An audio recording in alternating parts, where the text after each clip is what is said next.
So let's start at the other end of the table. Please say who you are and what your experience is with Kickstarter. Is this working? Yeah, you can hear it. Okay. My name is Katie Cross. I write young adult fantasy and romantasy. I have done 5 different Kickstarters. 2 were children's books and 3 were hardcover special editions. You got to take longer because we're waiting for our third hero panelist. He's helping someone who had an epileptic seizure. On the street. So he's, who knows what that will. Superman. Yeah. I'm Oriana. I'm the head of publishing at Kickstarter. So I don't know. I know an awful lot about Kickstarter. That is what I do all day long. I said for you to take longer, but I don't really know how to take longer than that. No, literally, we have like the person from Kickstarter. So any question you have, she'll know. But also our illustrious Yes, panelists will have know lots info of too, things. But I mean, like, it is a blessing always to have Oriana on the panels because she's fantastic.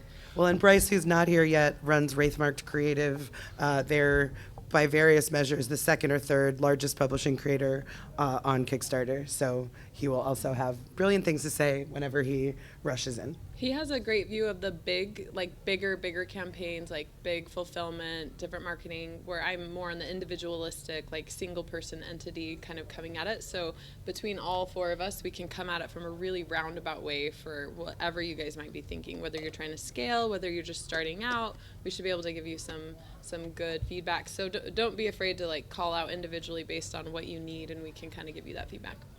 Awesome.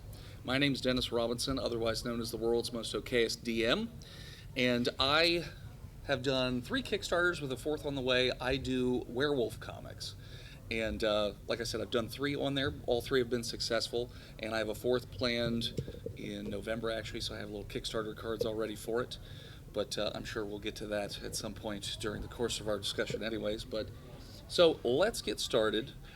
One of the questions that somebody asked was basically start to finish, how do you tackle the beast that is Kickstarter? Because I can tell you from experience, when I first started doing a Kickstarter, it's intimidating just looking at it and being like, there seems like there's so much you have to plan and account for, and we'll get to these stories later, but I've met people who, I always sing the praises of Kickstarter when I do a lot of vending at shows, and I'll get this story out of the way, I guess, while we wait for Bryce to get here.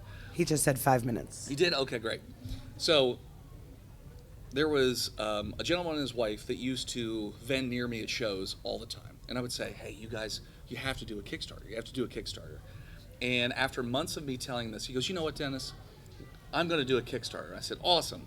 I got home. I got an email notification that said, such and such has launched a Kickstarter. And I was like, oh, no. He just went home and just typed it up real fast and hit go.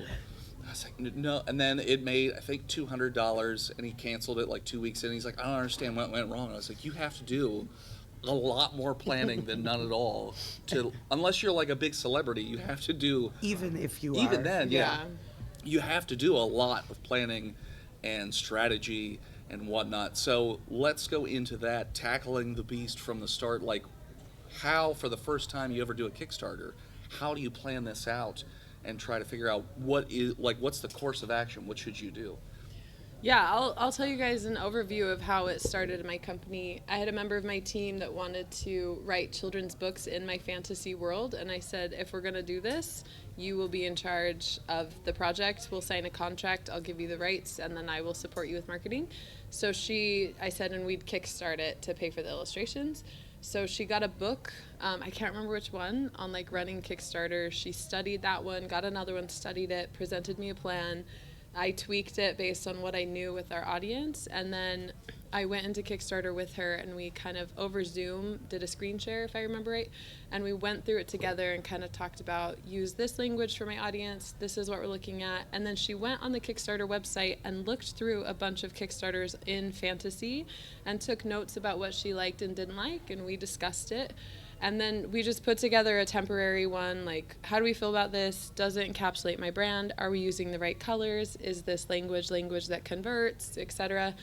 And we kind of both went through it together, created the graphics, went through the process, and then like share it for certain people to see, so it's not live, but they would look at it as if it's live. We did that with a bunch of people that had run Kickstarters so that they could give feedback and say, consider this, consider this. Like you can like mark individual pictures as headers, so it shows over here like on the side, so they can click it and go to that part of the copy. Like I learned all those things from other people that were willing to look at my Kickstarter for me. And then before I launched the Kickstarter, this is what was the hardest part for me, and I'm happy to share this with anyone. I was trying to figure out how to price something so that what comes out for Kickstarter, what comes out for Stripe, what we get, and what the product needs still allowed for production, for Stripe, for Kickstarter, and for me to have some profit that covers the cost of my time. And I just did a lot of Googling. I tried to get resources. I looked at what people did, like what percentage of the price I assumed would go to production versus profit, so it all worked out. I pulled quotes from printers. We did all of those like back end things first, and I put it all in a spreadsheet so that I could say, if we fund at this level, this much would have to go to production, this is what it would cost. So I had the whole cost benefit analysis worked out ahead of time, so I wasn't surprised. And I also went to people that had run Kickstarters and said, do these numbers look right? Were there any surprises for you? And we figured it out. And eventually, at some point after we'd hashed through it, we just had to launch and try it out with whatever strategy we had. We ended up funding that first Kickstarter almost $30,000. So I felt really good about that for a first Kickstarter. It was really fun. And I can't remember if our goal was 15 or 20. And this is probably for people that maybe want to do repeated Kickstarters or like are entrepreneurial minded. In the process of setting up that first one, I also created a standard operating procedure that detailed the tasks that needs to be done for the next time so that my assistant could be the one to do the next Kickstarter. So I started it myself. I saw the process through, I understood it, and then I created a standard operating procedure with a checklist saying these are the things to know, these are the things to think about. So when we finish a Kickstarter, before it finishes, I task my VA to set up the next Kickstarter so people can start following it, and I don't have to do any part of it. That's maybe you're not quite there yet, but that is an option for you if you're trying to do Kickstarter over and over again and save the amount of time that goes into preparation. That's a really good idea. Awesome. Oriana? Well, I was going to say, from the very, very basic level, there's two things that you should do if you're even a little bit Kickstarter curious. Back some campaigns right now. Just go to the site, even for $1, look through campaigns that are like what you would do, that are different than what you would do. Start to see what other people are doing. Kickstarter is a vast historical repository of Kickstarter, so you can learn so much from what other people are doing. The second thing is to start to understand what is success going to look like for you. Are you funding a small zine where you only need $200 to make it happen? Are you starting a publishing company? Are you doing launching a new book, doing a special edition, whatever like that? Start to think about what it's going to take to make that work for you. The balance that you need to hit on Kickstarter is understanding both what you need and what you can get. So when you're trying to figure out what you need, as Katie said, get some quotes from printers, like understand what your costs are going to be in terms of the book you're making, your shipping materials, any other rewards you're producing, anything like that. And then what you can get, you need to do an honest assessment of who is in your audience and how you're going to reach them. So and then you're going to work to make sure that those two numbers are going to hopefully match, and then you can feel confident about moving forward with your campaign. Hi, everybody. My name is Bryce O'Connor. First of all, I apologize for being late. There was a minor medical emergency that I just happened to pass by. Are they all right? They currently the ambulance is with them, so they will be all right, is the important thing. Again, my name is Bryce O'Connor. In this context, I'm best known as the CEO of a brand called Wraithmark Creative. We are the second largest publisher on Kickstarter, I believe is accurate as of right now. We funded just under $10 million worth of crowdfunding campaigns for a variety of projects, mostly book special editions. also some statues and stuff like that. So that's kind of the background that I am coming from. I'm going to answer the question now, which just was how to get started on So Kickstarter. basically, like the first time you're ever doing a Kickstarter, Yes. how do you even Yeah. start planning to, like, what do you need to factor in? Like, what's the thought process that even goes into the first time you do a Kickstarter? Awesome. So I'm going to assume, knowing these two lovely ladies, that they've already answered like 99% of that. So I'm going to keep it real brief, which is the one thing that I didn't hear, possibly you might have covered it, was don't be afraid to ask for help. Like backing, looking at those campaigns, all that stuff is amazing. It's really the top thing you should do. The other thing that you can do is you'd be surprised who responds to you. If you're like, hey, like send a message, do something, like I just have a simple question. Don't send like 1,000 questions, don't send a paragraph. But you would be surprised, like if you sent me a quick question, I have time to answer like a 30-second question. And also don't be afraid to emulate. We tell people all the time, like if you're doing a book project and you want to rip our stuff, am I allowed to cuss on here? Yeah. Okay, fucking Not go too for much. it. Okay. Just a little bit. Okay, then go for it. So don't be afraid to ask for help. Don't be afraid to emulate. That's awesome. Awesome. My first kick. So I'm somebody who always probably overthinks things too much, anyways. But it kind of works out well with Kickstarter. My first Kickstarter and every Kickstarter after that, I spend over a year before the Kickstarter actually goes live, planning things out. And to speak to what you had said earlier, a lot of what I do when I first start planning is I go and look at other Kickstarters that are doing similar things, and then I start to Frankenstein ideas together. It's like, oh, I kind of like this, but I'm going to twist it and make it this. I like this idea, I'm going to twist it and make this. That includes things for reward goals as well as stretch goals, because stretch goals are one of those weird things where I have experience thinking something's a good idea and then realizing, oh, that's actually so much more expensive that it's actually a problem that I've done that as a stretch goal. You want to make sure when you're planning things that you're not then basically backtracking and making your life harder than it needs to be when you're doing that. So that's the main part of when I'm actually planning a Kickstarter. But I have a spreadsheet too that goes through, okay, here's all the reward goals that I'm thinking about doing. Okay, now that I've thought of these different ideas, what would the cost be for that particular item, like per piece? And then it's like, okay, now what would be a fair amount to charge? And again, I'm looking at what other people are doing. And I may not do the exact same thing. I might go a little bit less because I'm always paranoid about that. But I do a lot of planning. Like I said, over a year at least. I mean, I already have cards out for a Kickstarter that's coming out in November, and I had those printed in like June for when I take to shows, because I'm already starting, because I do conventions all the time when I take my books to them, so I'm already like, well, if people are buying the books, they're going to be interested in it, so here's a card for the Kickstarter coming up in, a few months, and you can have it where it's not live, but they can sign up to be reminded when it goes live, so then you can actually see people who are ready and, willing to back it as soon as it goes live and things like that. And to help with that, an email newsletter or an email list is really helpful in order to have a group of people that you're reaching out to.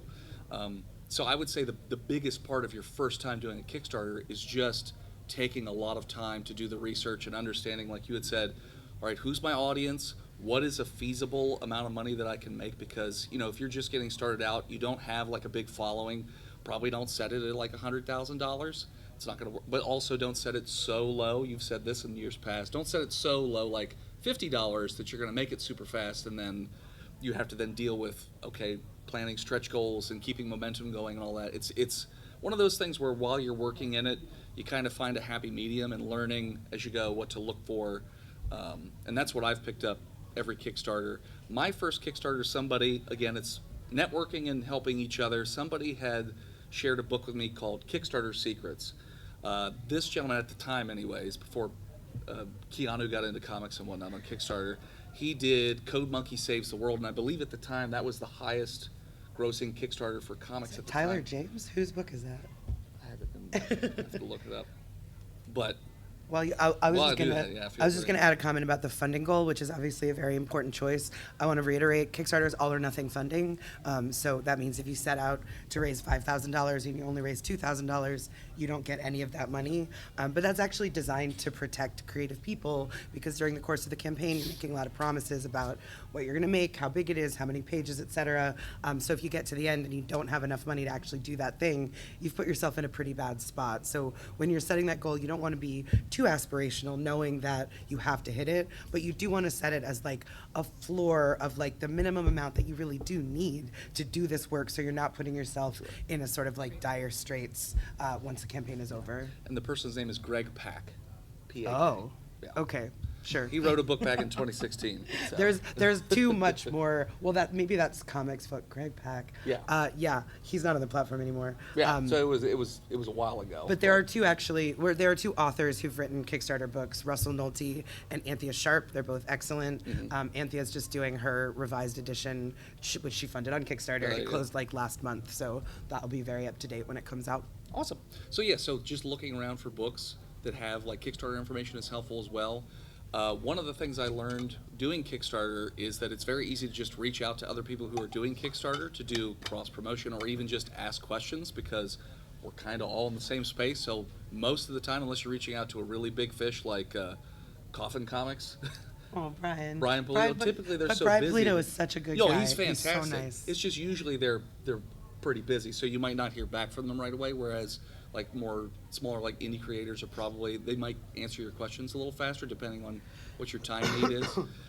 There are also other communities in the world. There's a Facebook group called Kickstarter for Authors, which is about 8,000 authors strong. That's a good one. That woman, Anthea Sharp, runs that group with Thorn Coyle. And like finding other people, like it's great to ask questions of folks who are farther along in their journey than you are.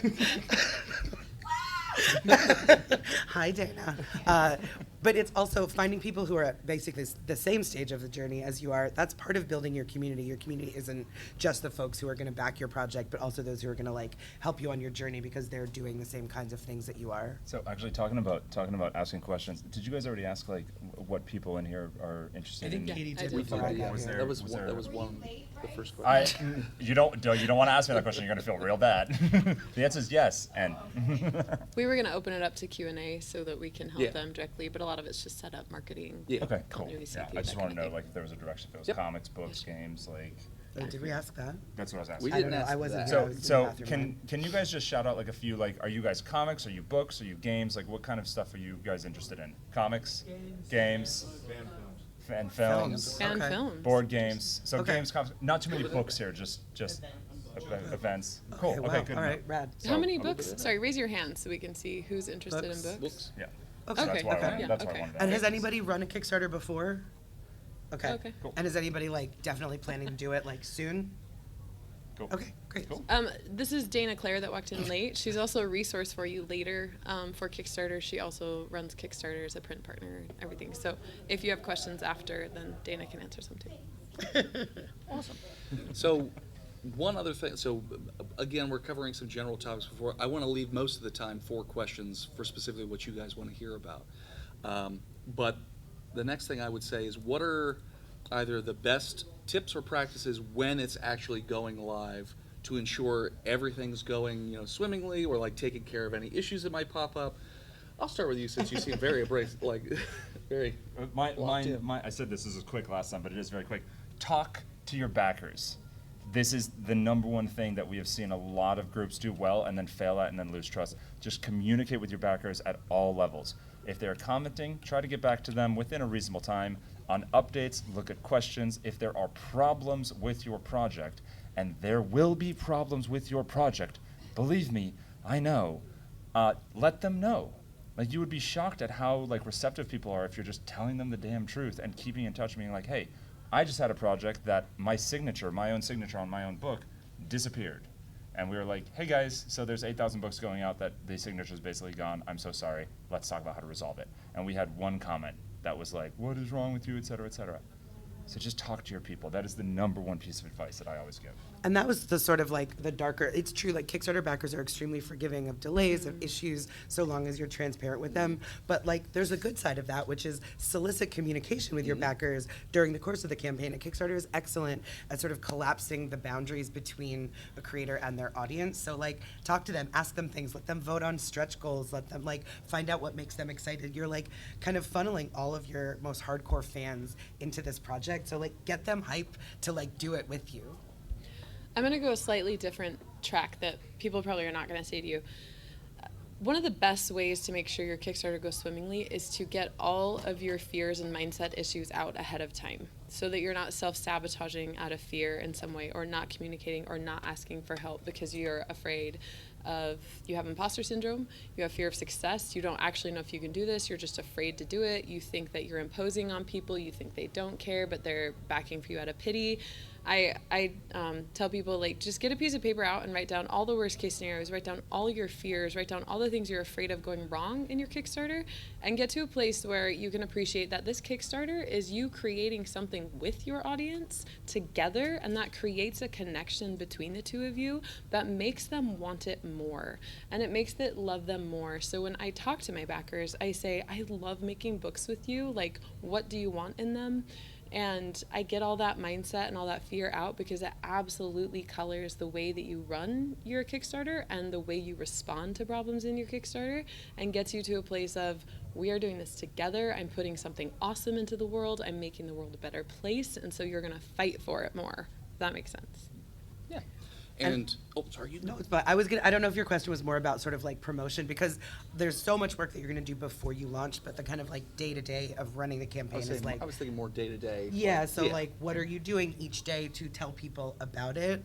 So I make a lot of plans ahead of time about, you can't just like log on to every social platform and be like, did you buy my book today? That's not really going to help you. So think about different elements of your project that you can share. Think about other people who might talk about it, those sorts of things.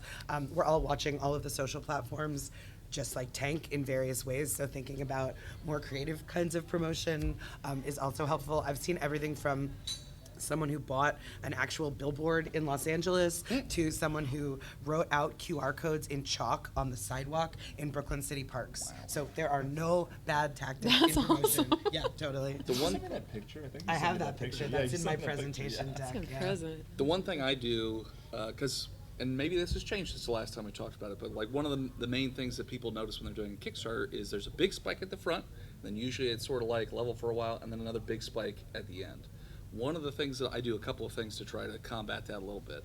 When I said I prepare for a year in advance, part of that is I go and research every single podcast that could have anything to do with anything that I'm doing in my Kickstarter, and I reach out to them to see if it's possible to guest, because a lot of times podcasts are looking for content, and then usually I'm sharing my book with them as well, so that they're getting something out of it too, and then that's a way to promote your book to audiences that you might not normally get to interact with. And there are a lot of comic podcasts and horror podcasts, so it is a lot of reaching out, and you don't hear back from everyone, and that's totally cool.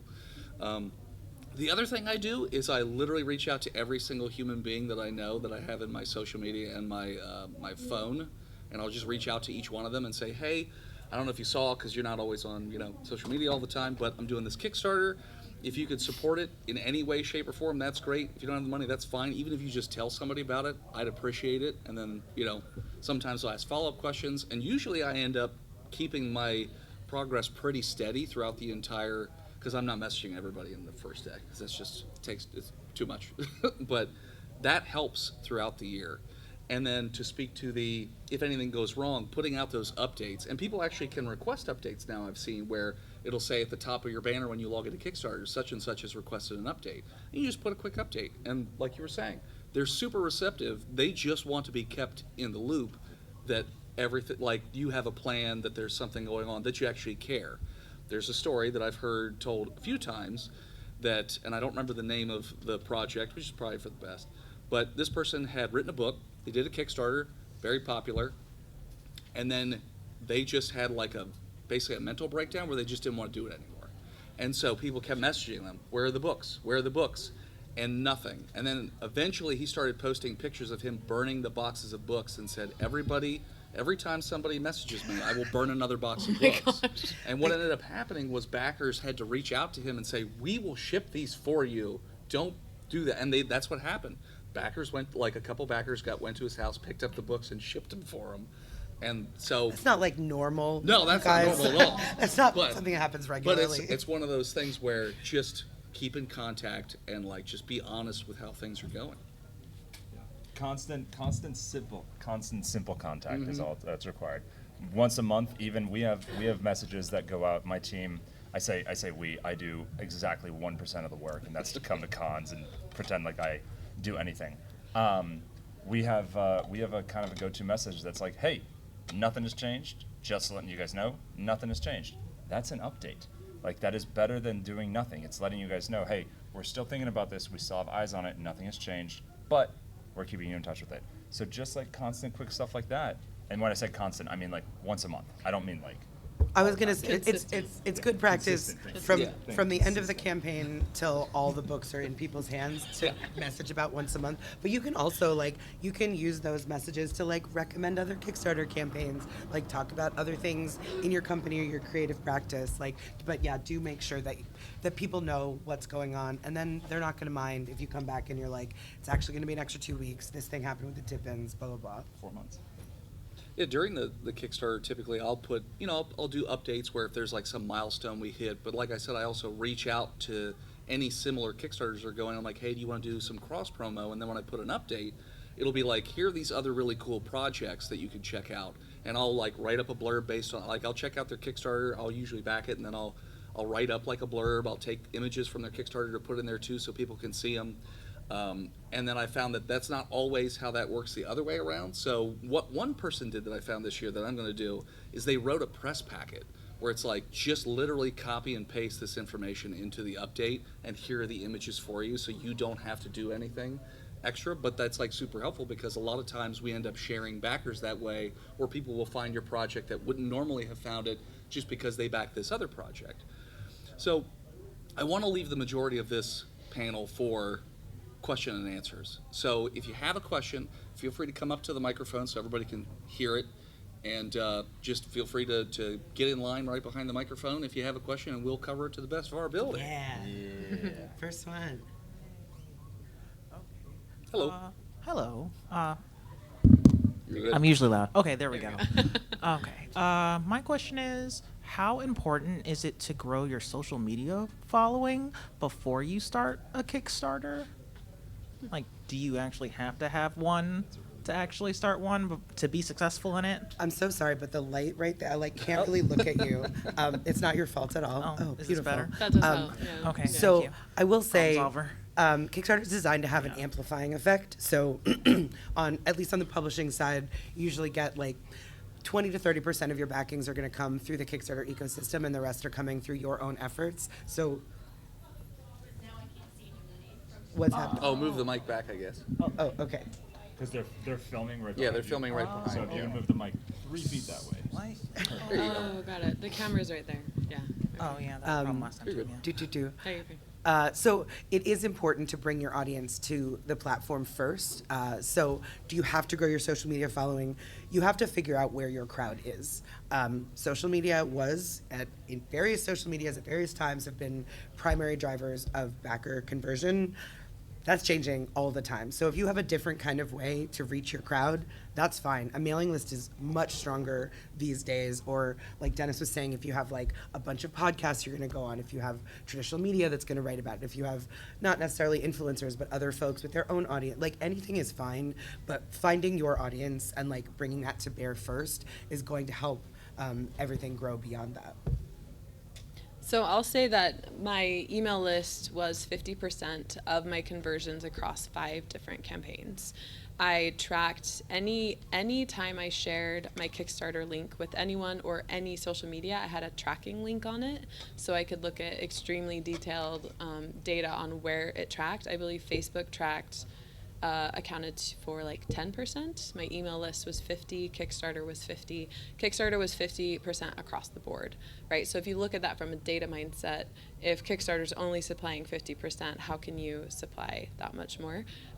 TikTok was 1% for me, but I have a smaller profile there, and I think Instagram was 0 because I don't do as much on Instagram. I do more on Facebook. So while I think social media has power and it's different for every single person, I agree with Oriana that email and the relationship you have with email far more outpowers anything else for success on my campaigns. That's across 5 campaigns. So, Do you mind if I ask what kind of project you're thinking of doing? It would be a niche, a meetup almost, not quite convention sized, at least to start with, because I'm trying to start small. Yeah. For a yaoi boys love. There's the space is completely collapsed. So but I know we're out here because I'm fighting for these tickets. Yeah. No. So this is great. Yeah. So Is this your first project that you're thinking of kind of launching here, or do you currently have any social media? For my own, yes. I do it Yes. for work sometimes, but it's internal mostly instead of external. So for something like Boys Love, for something like Yaoi, Yuri, any of these spaces, one of the cheat codes that I highly recommend is looking into Reddit. So this is a weird one that a lot of people don't typically go into, but it's really, really useful, especially for people who are kind of starting from ground zero, because there are subreddits that are already targeted towards the space that you are interested in going. So you said Yaoi? Yeah, okay. Boys Love. Yeah, so mostly, let's but say yeah. Boys Love. I guarantee that there's a subreddit called Our Boys Love. And if you go to that subreddit and you look at their policies and you see if there's any self-promotion elements, you can talk to the moderators, you can message them. And even if you don't have a platform, it's not about having your own platform going in, it's about finding your people, your audience. And so if you find a subreddit, for example, and this is just one example, I'm not saying Reddit is the only place, but you can go and just be like, hey, like I'm trying to do something in this space, or I'm trying to do something in art fantasy or horror or cyberpunk or progression fantasy, whatever it is. Be like, hey, do you mind if I self-promote? They might have rules that's like self-promos only on. We're doing Dracula in a week, and our Dracula has self-promotion is only on Saturdays. So every Saturday, I'm posting in our Dracula, hey, here's a new piece of art that we're doing, and that's not on we have our own platform, but I'm still doing that because it's great. Like, it's a built-in audience, and that's how you can find your people. That's how you can kind of go to a space where they already exist, even if you don't have anything. So. Okay, cool. Thank you. Thank you. Hi, how do you go about hiring a marketer or a promoter for if there's a route for that? For I'm sorry. But you're loudly laughing. The same way that you would hire a consultant to do anything else, I think you could talk to other people and see who they've used, look on the internet, solicit applications or RFPs. I mean, you can even look at campaigns, because that'll list their collaborator on there, so they might have a collaborator that helped them with the campaign. So campaign in whatever you're looking to do, genre, I don't know if it's a yeah, what kind of project are you looking at? Comic book. Sorry? Comic, yeah. Yeah, I mean, I think you also kind of first want to determine whether that's a necessary cost. I mean, a traditional publicist is going to be going after like, traditional media, which is also falling apart. You've probably noticed in like every kind of way. So like, even if you're able to land press pieces, they might not convert very well, and it might be the kind of thing that you could do on your own. You could make an outreach list of the top 10 comics media outlets. You could write and send them a press release and save yourself some money. But yeah, I mean, there are certainly publicists who work specifically in comics. So I would start by Googling and asking around and seeing who people have worked with before. Okay, all right, thank you. Hi, this is kind of a follow-up to the prior one. I've actually been doing Kickstarter since 2011. Nice.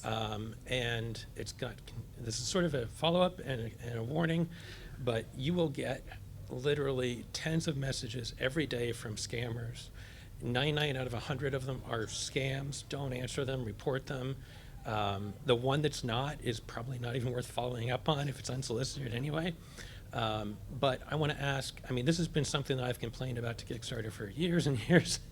I want to know what are you guys working on to do this, because people are getting bilked out of money, and I think it's a real problem. Yeah, it's a real problem on the internet. I mean, a lot of it, if someone messages you through the Kickstarter platform, we can find that account, nuke it, prevent them. But unfortunately, like, spammers are known for being pretty industrious, and they will have 10 more new accounts tomorrow through which they will reach out. So you, as the consumer, when that happens to you, you can report it through our system. Unfortunately, also, people will just find your email, and like, Kickstarter is relatively powerless for that. You can report scammers to Google. You can spread the word. I mean, yeah, it's certainly true. We see a lot of these messages. We have a trust and safety team. We have a fraud team and a moderation team who are like looking for that sort of stuff, trying to like, they write like huge programs to nuke like hundreds of accounts at a time. It is pernicious, like a problem on the internet. And then I suppose like your warning is really helpful as a consumer. If you hear from someone who's gonna put you into a free mentorship program, who's gonna guarantee that your campaign is shown to 100,000 guaranteed backers, probably too good to be true. Don't click those links. I just sent sorry. that one to Oriana. I was like, check this one out. I just wanted to follow up Please, with one yeah. other thing about that, is that a lot of times they will come through and they will back the product For or like the project $1 or rather, something. Yeah, but it'll yeah. drop off, 2 weeks or 3 weeks Sure. or whatever afterwards. So even if it seems like it's coming through, it's not. If Yeah. it's too good to be true, it probably is. And the internet is full of scam and grift, and we're doing our best, you guys, but Yep. there's a lot of them. Everyone. Hello. Thanks for all the advice so far. I wanted to ask about, you mentioned kind of, talking to everybody about it, and I guess I wanted to ask about if you're trying to start a Kickstarter and you're also raising money from like your immediate network, like close friends, family, people does it help to talk to like core backers in advance and sort of seed your Kickstarter with get them to donate through the Kickstarter so when it goes live there's a bump there? Does the algorithm like that? Does that not really matter? I mean, if you could back your project with just friends and family, you wouldn't be doing crowdfunding. The idea is to kind of get to acquaintances and people who don't know you at all but care about it. But I guess, does that help at all, or does the algorithm like that at all, or it really doesn't matter? So the Kickstarter algorithm works on attention. So the more people who are clicking, commenting, backing, etc., that's going to tell our system people are interested in this. Let's show it to more people. That's kind of separate though from like strategies for how you fund your project. What kind of project are you looking at doing? This will be trying to get like a local podcast off the ground. Like I guess eventually it would probably be Substack or some kind of subscription base, but just try to get paid for the initial cost to get it off the ground. Yeah, sure. Equipment and everything. I mean, I think for any project, you're going to start with your inner circle and move outward. Don't over rely on your friends and family. You do want to be finding the crowd that is actually interested in your creative output. But certainly, first, just to like, you can't have people back before the campaign is live. Yeah. You can have people follow a pre-launch page, but like Yeah, all the backing gotcha. is going to happen once you launch. So for sure, encouraging core backers. You can have early bird rewards. You can have like, just sort of like our eternal love and affection if you do this in the first 24 hours. Having a strong first day is a good predictor of overall success. It's also good for morale. It's good for messaging. Like all of these things are nice. Okay. So yes, it is a good strategy to get core backers on board as soon as possible. Gotcha. Thank you. I have had some people offer me, like, I want to support your campaign. Should I just send you the money? And I'll say, no, put it on Kickstarter. Like, thank you, but please put it on Kickstarter because then it benefits everyone and they see, oh, like, it's moving and we've got traction and things are happening. So if you do have family that are saying, like, hey, I'll help you out, Yeah. I have had people ask that and I've had them put it to the Kickstarter campaign itself. Gotcha. The other thing about that, just to echo on that, is that if you do a study of projects like yours and you're smart about your stretch goals, when you have that word of mouth, when you have that communication and that momentum, what might happen is people are going to start getting excited and talking about your project somewhere else. So our stuff, we work with some pretty big IPs, so it's not a good one-to-one at all, but just on a kind of a micro scale, like on a macro scale, if we're working with someone, if we're working on Dracula, then our Dracula will have a bunch of people being like, oh, like, we're almost here, we're at this stretch goal, et cetera. Yeah. If you combine, like, if there's a subreddit or if there's a space that you have announced, like, this project is going, and you plan your stretch goals right and you get that first strong day and you're nearing stretch goals, you might see people, like, posting on a subreddit or posting on a Facebook group being like, hey, there's this cool campaign and we're, like, $200 away from a stretch goal. You and- could come back to people even Yeah, and say, so- help me get over the hump. We're almost Exactly. there. Yep, and Yeah. that word of mouth marketing is worth a lot of. It's hard to get going. It really is. But if you do everything you can, then you increase your likelihood of that taking off, and then you can get micro viral moments. Sometimes you can get people coming in for $100, $200. You might be surprised. Gotcha. Thank you so much. You're welcome. Hi, everybody. Hello. My question is, I'm looking at doing a film, a feature, and I had done before like a feature documentary, and I've done a TV show that I got funded, one through a grant and one through an individual backer. But I want to kind of come at this differently, and my biggest thing is kind of creating an audience around a project as opposed to an audience around me, because I built audiences on social media for both projects individually, and they don't really cross over. You said you have this huge email list. Like, that for me, that's the biggest thing. So now, when I look into the analytics, it's like if you get your friends and family into it, but they're not the right analytics, then that just kills you because it spreads the analytics out. So it's like, how do you build that audience around like that niche of your audience for what your film is or what your any project is? And then secondly, how did you build up a large email base that became like 50%, because that to me is the mystical missing piece for me. I can speak to that one first. I think I'm better suited for that.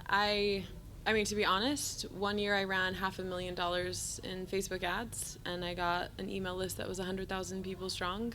And I mean, it's not that big now, and I've whittled it down over time, but it was the only thing that I have found that truly builds my email list with the people that want my product is paid advertising. But that's a part of my career that obviously came later that I was prepared for with income, right?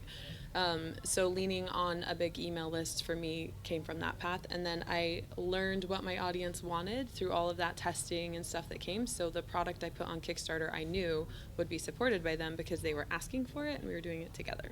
So there's that. And your other question, can you clarify it for me a bit? Are you basically asking, like, if you want to do different projects that have different niches, how to like harness that niche versus like you as a brand?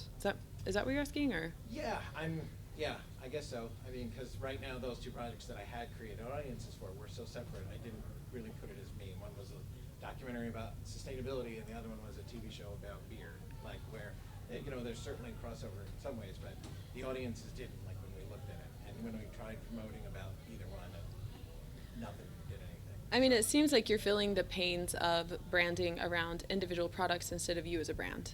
Right, so you're picking different niches and you're feeling that pain, basically, of I got to start over every time. Yep, yeah. Yeah. I guess I was trying to not make it about me. I was trying to not make.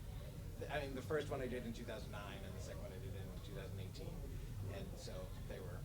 And what's the new one about or focused on? The new one is a horror movie. So I mean, I know like different specific places I can, start off with, but that building an audience. I mean, I guess it's not the first time someone has said that to me, and I guess I've always veered away from making me a brand because I've always felt like I didn't want the specific attention. I didn't want to be like the John Carpenter above the title so much as the project speaking for itself. But I think that if you're going to be doing disparate kinds of things, that is the thing that ties them together. I mean, so if you want to build one consistent list, then yeah, you are going to have to, even if you say to the beer people, well, this next thing's not about beer, but like now you trust me as a filmmaker, are you interested in what I'm doing next? Or can you tell your people who care about horror, I've demonstrated, that I'm good at this, like bring them on board. No, But that's interesting. I think I would go back to what Bryce was saying of like, horror is like, it's broad, but a little specific. Like you can find places on the internet where people who like horror are gathering and you can begin to market to them using the credentials that you've already built in these other areas to demonstrate your trustworthiness and hopefully get that. But you should have an email capture. You should have an email capture across all of these projects regardless. And like, people are grown-ups, they can say, I just care about beer, not interested in this horror thing, and they'll unsubscribe, but maybe they'll surprise you. Kind of, there's a piece of knowledge that I really wish was more common that only applies to a certain number of creators, but you would kind of be one of them, which is Kickstarter can be one of your platforms. It's unlikely to ever be like your biggest, like if you have like an Instagram that you're rolling on or a TikTok that you're rolling on, but you've already run 2 Kickstarters and they were pretty far apart, but even then, like if you had an email capture, so we have very specifically, just to clarify, you have to ask to like include an email in a newsletter, but we always ask to include our email in a newsletter. And I think we get like 60% of people is like, yeah. So we'll have a Kickstarter that has 200 backers, and we'll have a Kickstarter that has 10,000 backers. And every time we get 50 to 60% of those new backers are added to our email list. And as a result, our email list is on the smaller side. We're only at like 15,000 subscribers, but our conversion is fucking insane because it is the people who have literally already bought from us. So. Again, this only applies to people who are maybe planning to either like focus on a career or kind of get a number of projects going over time. But the best time to start building a newsletter is now. It's actually yesterday. But if you are going to be doing this campaign, don't just think about this campaign. You've already done 3. Think about the fact that you're probably going to do another one. So when you finish this campaign, make sure that you ask people as part of your survey, hey, do you mind if I add you to my newsletter? Put a cute picture of a dog or something. It increases conversion significantly. And you'd be surprised. You'll start your next project with 100 more people on your newsletter than you had the last time. I do want to give you guys a few more data points too. When I launched my first Kickstarter that funded short of 30, I think I had 20,000 on my email list, and I currently have 14 or 15,000, because you can have 100,000 readers and it's absolute garbage, and you pay for those and it's like a mortgage payment every month, right, with your email service provider. So I have done what they did, and those 14, 15, 16, 20,000 are purchasers from my website, from my Kickstarters. I do the exact same thing. They are the audience that are going to buy. So those aren't like Deadwood free seekers, those are my people. So I do want you to know that that's a phenomenal email list, especially when it's that targeted. It doesn't have to be 100,000. In fact, 100,000 is sometimes way too big and not responsive. So. I build my newsletter list in person for the most part. I obviously get, like I always, like you were saying, at the end of the Kickstarter, you say, hey, would you like to be part of the email newsletter? Now, mine's not necessarily like just like a generic email. Like I have a very personalized newsletter, which always opens with pictures of my dog, because that's the easiest way to sell somebody on joining the newsletter is pictures of my dog. But in the newsletter, so then when I go to shows, if someone buys the book, I have an iPad right there. I'm like, hey, would you like to sign up for the newsletter? And they're like, what's the newsletter? I'm like, oh, well, it's project updates, it's stories from the road, it's a lot of more personalized, that sort of thing. And I've had people on panels here at Dragon Con say, like, your newsletter's the only one that I read, because you could tell that you actually care about it when you put information into it. And so, as they were saying, those people on that newsletter list, they're already invested. They want to know what you're doing. So you can get into it that way. And there are a number of free and paid versions of an email newsletter list you can do. But the other thing you could do, aside from reaching out to the numerous amount of horror podcasts if you're doing a horror movie, and this can work for any type of movie you're doing, is find a convention that speaks to that. There are beer conventions. You can have like a table set up and be like, hey, I'm doing this documentary on beer, and literally have a table there, and you can be like, we're doing this Kickstarter on the, like you're finding your audience right there, because they're already there. Horror, there are a million horror conventions, let me tell you.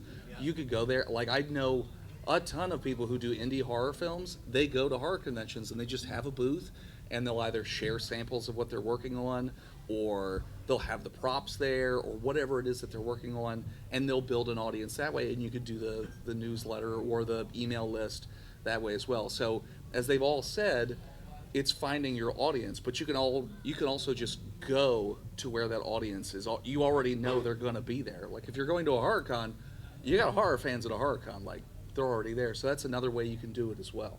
Thanks. No, I appreciate it. I think the one that was the best answer to all of that was just you saying that all of the fans could all come together, because that seems absolutely. like a missing piece. Yep. Thank you. Cool.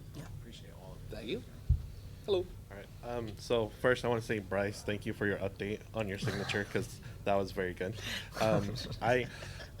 When I get Kickstarter emails, those are like the first ones I read in my inbox all the time, are the Kickstarter updates, so they are important. I have two questions. One is for a book. Have you guys found a more ideal time of the year to launch a Kickstarter? And second question, if we have time or you want to go into it, the project we love, could you talk about that and maybe tips on how to get that on your Kickstarter? So the right time to run your Kickstarter is when you are ready and when your audience is receptive. I can tell you the way a year runs on the platform. January is pretty slow. February is like starting to tip up. March, April, May are very busy. June, July, it starts to slide. It used to be that August was pretty slow, although the last 2 Augusts have not slowed down at all. September, October are very busy. By the second week of November, it crashes out. You should not. I just said the best time is when you're ready, except don't run a campaign in December unless you're a very experienced creator. You kind of know what you're in for. It's really hard to break through the noise in December, and people who are buying things on the internet then, they want something to put under the tree or next to the menorah. They're not, and that's not how a Kickstarter works. So, but there are pros and cons to being on the platform when it's busy or when it's slow. When it's busy, of course, there's a lot more random browsers whose eyes you could catch with your campaign, but there's a lot more campaigns competing for those eyes. So again, you should do it when you're ready. Don't rush to do it in March when you're not really ready yet because you've heard that's a busy month. Wait until you've got all your ducks in a row and you're ready to go. Does anybody else want to say anything about that, or should I talk No, about that's projects good. we love? Yeah, two projects we love. So Projects We Love is an internal designation. We have a team that are human people who look at all the projects and they decide which ones they're going to elevate with that designation. It's very small. People get like really focused on getting the Projects We Love tag.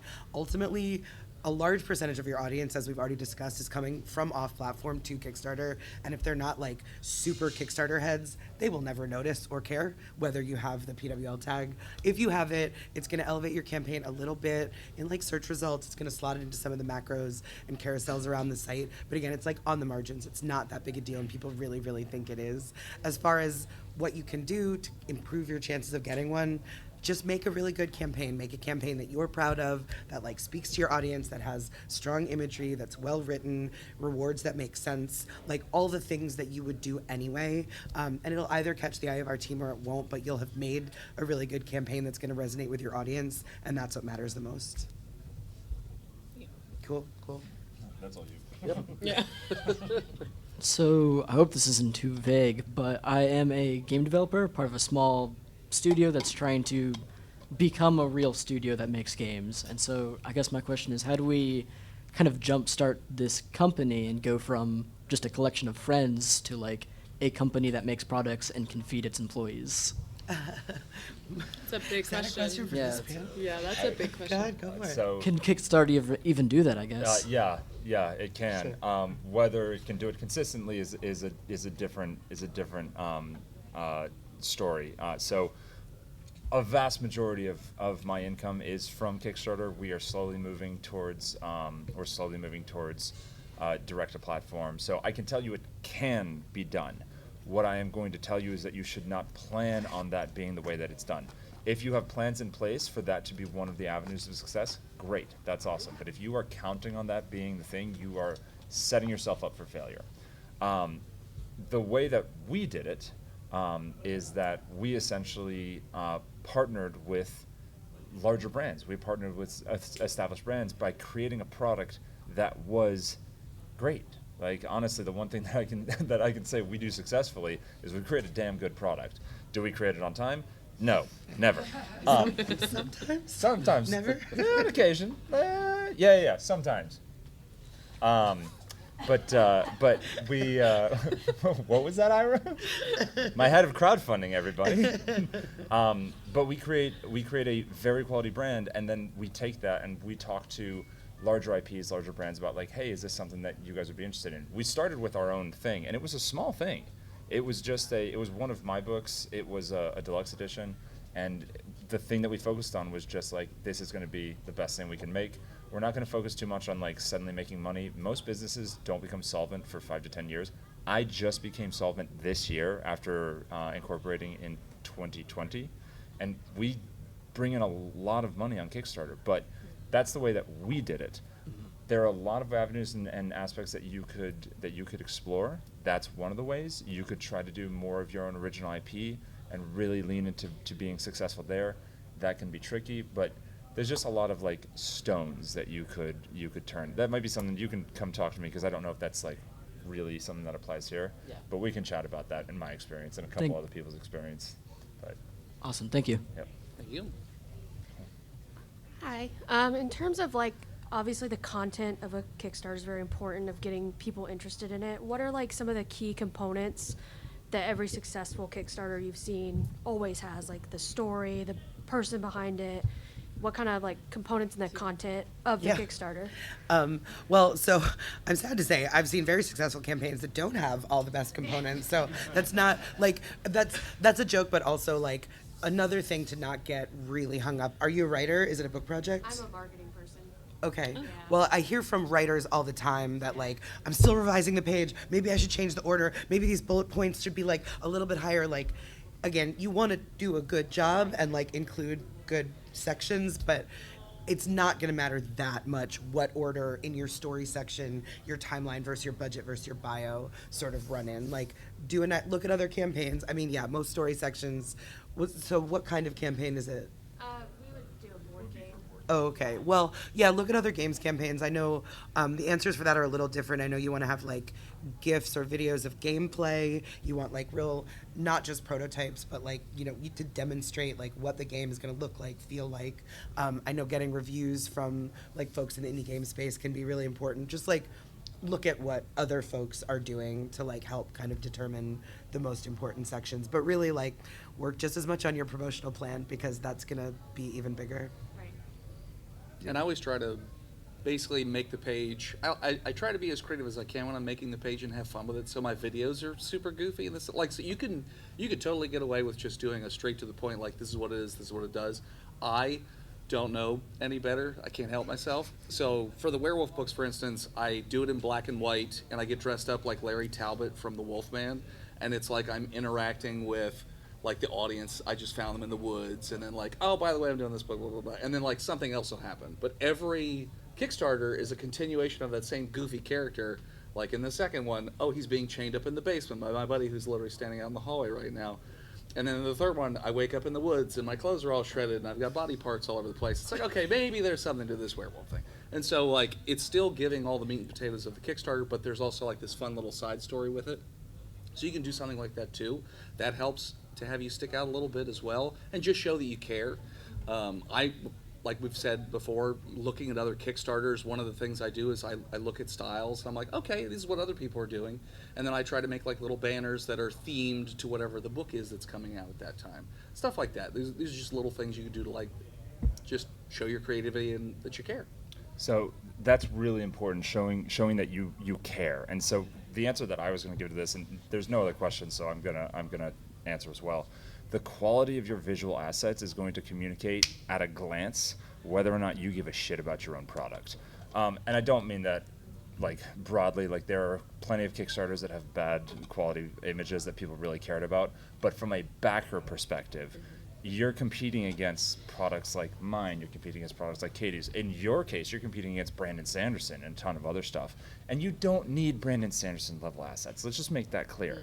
But if you take the time to, especially for a marketing element, I think you'll appreciate this, if you take the time to make sure that your visual assets and your physical assets are high quality, then not only is that going to convert well when people come to the Kickstarter because it's like, oh, they're taking this seriously, it's also going to convert better outside of Kickstarter when you're posting it on Instagram, Facebook, Reddit, wherever it is. And so there's a lot of things, like people can sniff out AI art from a mile away even right now. We're not going to get into that, but my personal opinion is that if you're using AI art, you're setting yourself up for failure. And that's just one example of like things that you can be careful of and just putting the time and effort into. So we have to wrap up. Thanks everybody for coming out. We're going to get to some outros here in a second, but there's a couple things I wanted to shout out before we get to that. As always, there is a charity that you can back that's up here on the front. There's a QR code if you want to scan it. This year, it's the National Alliance on Mental Illness, which is obviously always very important. DragonCon matches dollar for dollar as well, so feel free to come up, scan the QR code if you'd like to donate to the charity. Also, in your app, if you'd be kind enough to give us a nice rating, at some point before the end of the con, we would greatly appreciate it. But before we let you go, I'd like to give everybody the opportunity to just sort of close out and say where people can find you and pitch anything if you've got it. So we'll start on the other end of the table. If you guys want to check out stuff, it's at katiecrossbooks.com. Under Young Adult Fantasy on my menu, you can look at hardcovers and see what I've done there, or you can just find me on Kickstarter. I always bring signed free books to any panel that I do, so I'm going to leave these two Dragon Rider books up here. If one of you wants to come get a free book, help yourself. Thanks for being a great audience. Yeah, you can find me right here, and I'll give you a business card if you want it. I'm doing like 7 more panels in the next 2 days. That's all. The place to find us right now is we actually just ended a campaign, I think yesterday. So the only place to really like jump on us right now is either on Instagram at Wraithmarked, which is really easy to spell. I chose a great name for my company. Really super easy to pronounce. Yeah, it's fantastic. Wrathmarked, whatever it is. But if you Google Dracula Kickstarter, the Wraithmarked edition will be one of the top results right now, and you can follow that and check it out. Awesome. And I am Dennis, the world's most okayest DM, and you can find me on all of your socials, on Linktree, for instance, at Hivehead Studios. You can find me tonight in the Crystal Ballroom for our not D&D, our nerdy Family Feud game called Blood Feud at 10 p.m. in the Crystal Ballroom. Tomorrow we kick off our 10th season of Botched, a D&D podcast. We do not take ourselves very seriously. That is also in the Crystal Ballroom, and we do have free beer if you're interested in at least snagging that. And up front, I do, like I've said before, I write comics about the world's first werewolf. I have a few copies of each of the books here, and I actually have an exclusive cover that I don't sell anywhere for the third book. If you'd like to pick them up, feel free to hop up and do so. Thanks, everybody, for coming out. Thanks for coming. I really appreciate it. Have a great rest of your time. Can we take a picture? Yeah, we can do a picture. Panel pictures. They're cute, and also I show them to my bosses, and I get to come back.